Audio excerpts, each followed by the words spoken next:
स्वर सुधा मंच पर प्रस्तुत है मालती जोशी की कहानी प्रश्नों के भंवर। ठेले पर रखे संतरे छांटते हुए एक परिचित सा स्वर कान में पड़ा और उसने हठात ऊपर देखा। हाँ, सुनील ही तो था वहां, पर कितना बदला हुआ। निस्तेज, अशक्त, झुका हुआ, जैसे 6 महीने बाद आज ही खटिया से उठा हो। हेलो, उसने धीरे से कहा, पर उसने शायद सुना नहीं। शायद इस हेलो संस्कृति का अब तक कस्बे में प्रवेश नहीं हुआ था, इसीलिए तो वह मोल भाव ही करता रह गया और वह प्रतीक्षा में खड़ी रही, पतलून की जेब से मुड़े तुड़े नोट निकालकर। जब वह चलने को हुआ तो ठेले वाले को ही दया आ गई। खुले हुए पैसे लौटाते हुए उसने कहा, भाई साहब, मैडम शायद कुछ कह रही हैं। अब उसने आंख उठाकर देखा और इस बार चौंकने की बारी उसकी थी। अपनी सदाबहार मुस्कान लिए सामने अंजू खड़ी थी। ऐश्वर्य से दमकता व्यक्तित्व, तृप्ति से चमकता चेहरा। लगता था जैसे उम्र के ये 10-12 वर्ष उसे अनछुए ही निकल गए हैं। अरे, उसने मरी सी आवाज में आश्चर्य व्यक्त किया। कहाँ हो आजकल? बम्बई? यहाँ कैसे? बड़े भैया अपनी बिटिया की शादी कर रहे हैं। माँ की बड़ी इच्छा थी कि इस पीढ़ी की पहली शादी पुरखों के घर से हो, इसलिए यहाँ आ गए हैं। बड़े भैया वैसे तो दिल्ली में हैं। हाँ। कुछ देर तक चुप्पी रही, फिर बड़ी मुश्किल से कह पाया सुनील, अभी तो रहोगी ना? हाँ, शादी तक तो रहना है ही। फिर एक लंबा मौन। अंजू को प्रतीक्षा थी एक औपचारिक से निमंत्रण की, पर सुनील शायद उतनी भी हिम्मत नहीं जुटा पाया। और तभी बड़े भैया सब्जी का बड़ा सा झोला उठाए आ गए। अरे भाई, तुम्हारी शॉपिंग हुई कि नहीं अभी? उन्होंने सुनील को एकदम अनदेखा करके कहा। वह तो कब की हो चुकी, हम तो आपकी प्रतीक्षा कर रहे थे। भैया, इन्हें पहचाना? ये सुनील है।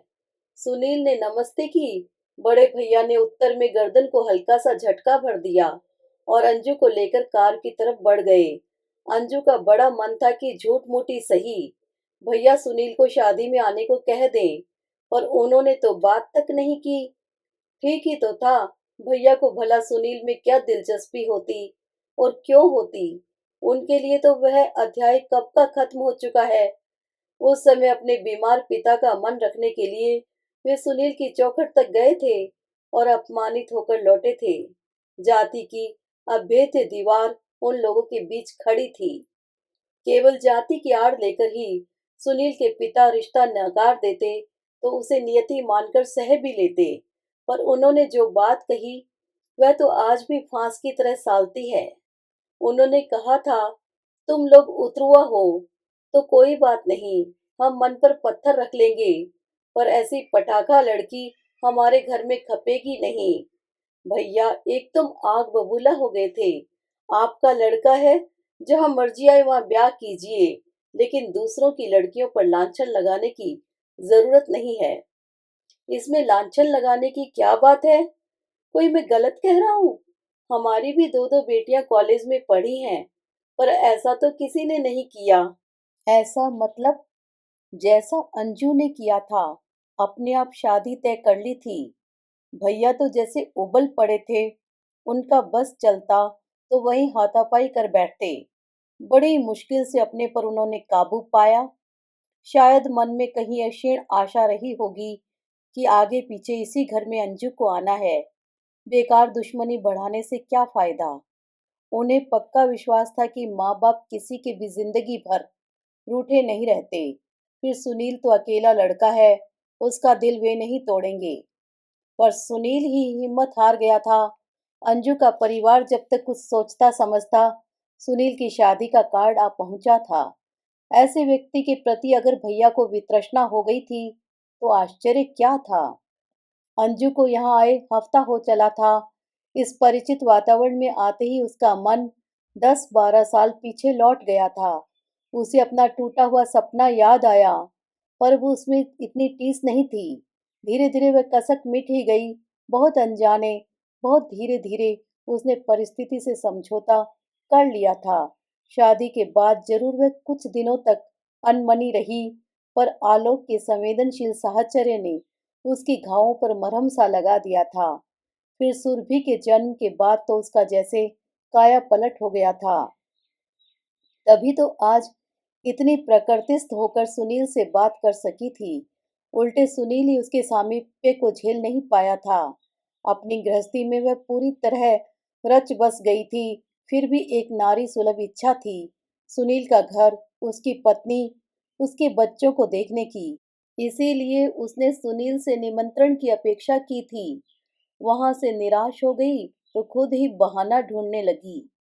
नीतू की शादी के कार्ड छपकर आ गए तो उसे बहाना भी मिल गया। भैया ने उसे एक लिस्ट थमा दी थी। कार्ड्स पर सुंदर अक्षरों में मेहमानों का नाम पता उसे लिखना था। लिस्ट खूब बड़ी थी। माँ और पापा का एक भी परिचित छूट नहीं पाया था। उन लोगों के टीचर्स, प्रोफेसर्स के भी नाम थे। अंजू की सहेलियां तो शादी के बाद तितर बितर हो गई थी। फिर भी उनके परिवारों का नाम था। लेकिन पूरी लिस्ट में सुनील का नाम कहीं नहीं था। उम्मीद भी नहीं थी। तब उसने स्वयं ही एक लिफाफे पर सुनील का नाम पता लिखा। कभी यह नाम लिखते हुए कैसा रोमांच हो आता था, पर आज वैसा कुछ नहीं हुआ। अपने इस बदलाव पर वह हैरान थी। अगर उसका मन सचमुच इतना निर्लिप्त हो गया है, तो फिर सुनील के यहाँ जाने की यह ललक क्यों? सहेली के यहाँ जाने के बहाने वह अकेली ही निकल पड़ी। पिछले दिनों यह उसका नियम सा हो गया था। रोज ही किसी के यहाँ हो आती। सखियां तो सब अपनी अपनी ससुराल में थी, पर उनकी माँ, भाभियां बड़े प्रेम से मिलती। बचपन के वे दिन फिर ताजा हो जाते। सुनील का घर उसका देखा हुआ था, पर उसके आसपास इतनी इमारतें खड़ी हो गई थी कि पल भर को वह चकरा सी गई। सुनील का मकान लेकिन जरा भी नहीं बदला था। इन नए मकानों की तुलना में वह एकदम बदरंग, बदशक्ल और खस्ताहाल लग रहा था। पता नहीं क्यों उसे देखकर सुनील के बुझे बुझे से व्यक्तित्व की याद हो आई, और साथ ही आंखों में घूम गया आलोक का सांवला सुदर्शन रूप। किराए का सही, पर अपना सजा संवरा फ्लैट याद आ गया। न, भाग्य ने उसके साथ कोई छल नहीं किया। जो लिया उससे ड्योढ़ा लौटाया है। इस विचार से उसे बड़ी शांति मिली, और उसने बड़े इत्मीनान से सुनील का दरवाजा खटखटाया। बांस के जालीदार बरामदे में सुनील की माँ बैठी माला जप रही थी। वे भी इस घर की तरह ही बूढ़ा गई थी, पर कान अभी चौकन्ने थे। फौरन ही बोल उठी, कौन है? चाची, मैं हूँ अंजू। अंजू ने दरवाजा ठेल कर भीतर आते हुए कहा। अंजू कौन? अंजना, अंजना पाठक। वृद्धा ने अपनी मिचमिचाती आंखों को थोड़ा और फैलाने की कोशिश की। नए टोला वाले बद्री प्रसाद जी की तो नहीं? जी वही। अंजू ने राहत की सांस लेते हुए कहा। उसे तो डर हो गया था कि परिचय का यह दौर काफी लंबा चलेगा। उस झिलंगा सी खटिया पर जगह बनाते हुए सुनील की माँ ने गदगद स्वर में कहा, आओ बिन्नो, बहुत दिनन माँ आई। खटिया की पार्टी पर बैठते हुए अंजू ने अपने आने का मंतव्य बताया और पूछा, सुनील कब तक लौटते हैं? अरे ऊको कौन ठिकानो है।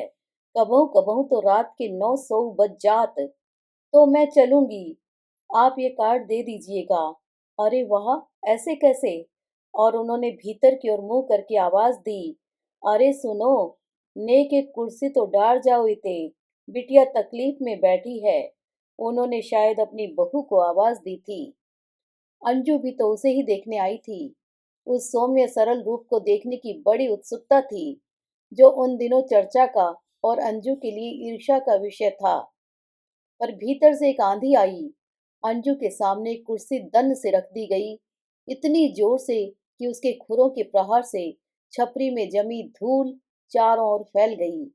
कुर्सी जिस गति से आई थी, लाने वाली उसी द्रुत लय में लौट रही थी कि अम्मा ने टोक दिया, पानी तो पिला जाती। दूसरे ही क्षण पानी हाजिर था। इस बार उसके छींटे अंजू की प्योर सिल्क को सराबोर कर गए। गिलास उठाते हुए सवाल आया, और कुछ? इस और कुछ में बहुत कुछ समाहित था, पर अम्मा जी शायद उसे समझ नहीं पाई। निहोरा सा करती हुई बोली, इतने दिनन पे आई है बिटिया, नेक चाय तो पिवा दो। नहीं चाची, चलूंगी। अब बहुत देर हो रही है, घर पर सब परेशान होंगे। अरे, तो अबे हाल बनी जात है, गैस पे कौन देर लगत है। फिर अंजू चलने की मुद्रा में खड़ी ही रही, तो उसी चंडी स्वरूपा ने कहा, देखो बहन, अब चाय पीकर ही जाना, नहीं तो बुढ़िया मेरे सातों पुरखों को तार कर रख देगी। बुढ़िया ने शायद सुना नहीं, अपनी ही धुन में बोली, पानी तो उसो ले आई, पर चाय कोरी मत पीवइयो। कोरी काहे, पकवान धरे हैं, सो ले आऊंगी। और सुनील की बहू झमाझम करती भीतर चली गई। उसके जाने के बाद छपरी में ऐसा सन्नाटा खिंच गया, जैसे तूफान आकर चला गया हो। वह किंकर्तव्य विमूढ़ सी खड़ी थी कि सुनील की माँ ने हाथ पकड़कर बिठा लिया। बहू के लक्षण देखे, वे भेद भरे स्वर में बोली, तबई तो मुन्ना सारा सारा दिन बाहर रहत है, बस खावे और सोवे भर को घर में, पाँव देत है। मोय तो उसे देख देख रुलाई छूटत है। और सचमुच ही वे आंखें पोंछने लगी।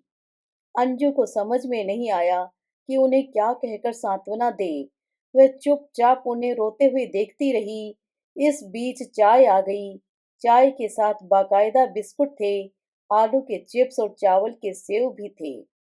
ट्रे नीचे रखने भर की देर थी कि अम्मा ने अपना रोना मुलतवी कर एक बिस्कुट लपक लिया। सुनील की बहू ने उन्हें इस हिकारत से देखा कि अंजू भीतर तक कांप गई। जीभ तो अपनी लपलपाती है, पर नाम मेहमानों का करेगी। बहू रानी जाते जाते सास की प्रशस्ति में कहती गई। अम्मा ने पता नहीं सुना भी कि नहीं, वे चुपचाप चावल के सेवों को अपने पोपले मुंह में चुगलाती रही। उन्हें यह भी भान न रहा कि जिसके लिए यह सारा तामझाम किया गया है, उसने प्लेटों को हाथ भी नहीं लगाया। बस कोरी चाय ही गटकती रही। थोड़ी देर बाद सुनील की माँ को जैसे अपना दुख फिर याद आ गया।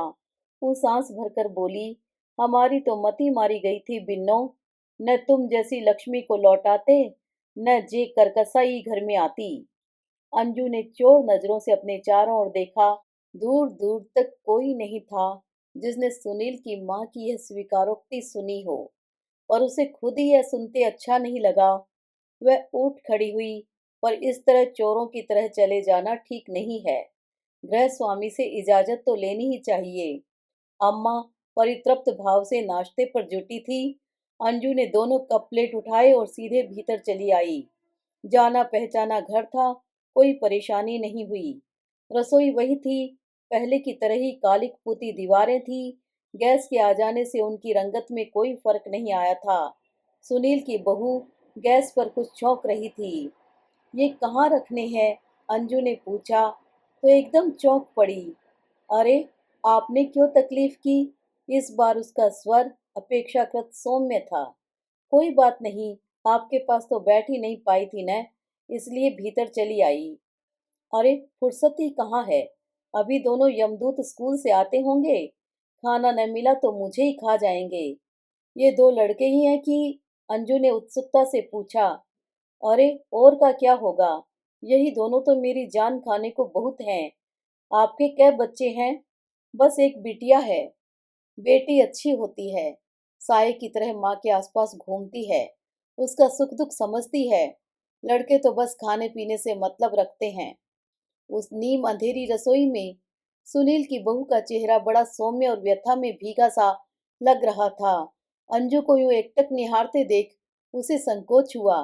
अपनी परेशानी छिपाते हुए बोली, वैसे एक लड़का होना चाहिए, ऑपरेशन तो नहीं करवाया न? अरे, लड़के का क्या होगा? अंजू ने हंसकर कहा, अपने पास कौन सी स्टेट है जो वारिस चाहिए? बस एक किराए का दड़बा है। यह अपना है तो किस दड़बे से कम है। सारा तो किराए पर उठा दिया है। बस ले देकर यही 3 कमरे हैं। कहीं बैठो, बुढ़िया की ठुल ठुल से छुटकारा नहीं है। दिन भर छाती पर चढ़ी रहती हैं। खुद तो तिनका नहीं उठाएंगी, पर मजाल है जो मर्जी के बगैर पत्ता भी हिलने दे। कहने को तो सारा दिन राम नाम जपती रहती हैं, पर मन तो मरा माया में लिपटा पड़ा है। यह सास पुराण पता नहीं कब तक चलता। अंजू ने ही उसे बीच में रोककर कहा, भतीजी की शादी का कार्ड देने आई थी, आप लोग जरूर आइएगा। लिवा लाएंगे तो आ जाएंगे। मतलब वे क्या हमें कहीं साथ लिवा जाते हैं? लेकिन क्यों? हम उनके लायक जो नहीं हैं? अरे वाह, ये किसने कह दिया? सभी कहते हैं, ससुर जब तक रहे यही रटते रहे। नंदे जब भी आती हैं यही सुनाती हैं। सास तो रोज ही मेरे नाम को रोती हैं, और उनके सपूत मुंह से तो कुछ नहीं कहते, पर हर बात में जता देते हैं। अंजू को उबकाई सी आने लगी। अजीब है ये लोग, अपनी गलती का एहसास भी करते हैं तो किस तरह अपना सारा आक्रोश इस बेचारी पर उंडेल कर फुर्सत पा लेते हैं। तभी तो बेचारी इतनी चिड़चिड़ी असहिष्णु हो गई है। आखिर उसे भी तो अपना रोष कहीं उतारना होता है। उसे खुद अपने पर भी आश्चर्य हो रहा था। क्या सोचकर वह इन लोगों पर, इस घर पर जान छिड़कती रही? क्या इस वातावरण में वह एक दिन भी रह पाती? भैया ने तो 1000 बार कहा था कि अंजू, माना कि लड़का बहुत ब्रिलियंट है, पर उस घर का माहौल तुम्हारे लायक नहीं है, दम घुट कर रह जाएगा। पर उस समय तो वह प्रेम में अंधी हुई जा रही थी, इतनी ऊंच नीच सोचने की फुर्सत ही कहाँ थी। अच्छा, अब चलूंगी, उसने एकदम कहा। छपरी में अम्मा जी तब तक सारी प्लेटें साफ कर चुकी थी और परितृप्त भाव से बैठी थी। उनकी समाधि भंग करते हुए अंजू ने उनसे इजाजत मांगी। जल्दी बिन्नो, उन्होंने कातर स्वर में कहा। एक बार फिरके से आइयो अंजू रानी, मुन्ना से भेंट करके जइयो, नहीं वे बहुत पछते हैं। जी, अंजू ने कहा, और फिर एक बार मुस्कुराकर पास खड़ी गृह स्वामिनी से विदा लेनी चाहिए। पर यह क्या? उन आंखों से तो अंगार बरस रहे थे। अंजू की मुस्कान होठों पर फ्रज होकर रह गई। क्या यह वही औरत है जो अभी अभी उससे इतनी अंतरंग हो रही थी? इस समय तो उसे देखते भी डर लग रहा था। सहम कर उसने नजरें झुका ली और सड़क पर आ गई। पीछे पीछे वह भी आ गई। बड़ी मुश्किल से उसकी ओर देखने का साहस जुटाते हुए अंजू ने कहा, आप क्यों तकलीफ कर रही हैं? मेरा तो सब देखा हुआ है, अभी चौक से तांगा ले लूंगी। उसने जैसे सुना ही नहीं, सीधे अंजू की आंखों में देखते हुए बोली, तो तुम हो अंजू? मुझे पहले ही समझ लेना चाहिए था। इस समय उसकी आंखों से अंगार नहीं, उन्माद सा छलक रहा था। एक एक शब्द चबाते हुए बोली, अब यहाँ क्या लेने आई हो? मेरी गृहस्थी का सारा रस तो ले गई महारानी। अब यहाँ क्या रखा है? तुम्हारे तो दोनों हाथों में लड्डू है, यहाँ वहाँ सबकी चहेती बनी हुई हो, तभी तो चेहरा ऐसा गुलाब बना हुआ है। पर मेरे हिस्से क्या आया? सिर्फ इस नरक की चौकीदारी? ये किस जन्म का बैर भुनाया है तुमने? मैंने तुम्हारा क्या बिगाड़ा था? फिर क्यों मुझे इस भट्टी में झोंक दिया? क्यों मेरी जिंदगी मिट्टी कर दी? क्यों? आखिर क्यों? उसके ये कातर प्रश्न चारों ओर से प्रतिध्वनित होकर अंजू के कानों से टकराने लगे, और उसे लगा जैसे शोर के इस आवर्त में वह डूब ही जाएगी।